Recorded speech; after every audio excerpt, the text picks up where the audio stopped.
The tragic shooting of Jamaica Defense Force, JDF, Private E.J. Domville last month in Kingston has understandably caused a stir. The grief of losing a young soldier, coupled with the fact that it happened under controversial circumstances, has left many searching for answers.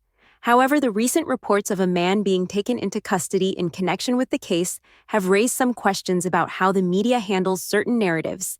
Mainstream newspapers have reported that a 31-year-old man, described as an ex-cop, was taken into custody in relation to the investigation. They added that this same individual was dismissed over 2 years ago while still a trainee. Now, here's where I take issue. Can someone who never officially served as a police officer truly be called an ex-cop? It seems misleading at best, as a police trainee who doesn't make it through the system should not be regarded as having been part of the force. Beyond the semantic point, there's another layer of concern. Police have since clarified that this man is not directly connected to Private Domville's death.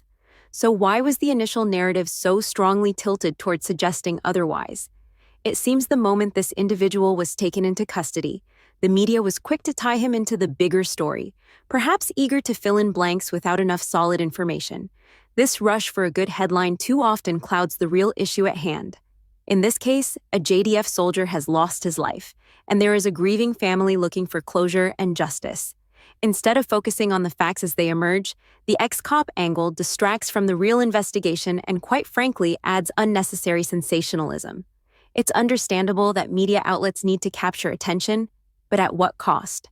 A man's past as a dismissed trainee, something that already sets him apart from the title of ex-cop, is being paraded, and yet the police have clarified his lack of direct involvement in the case.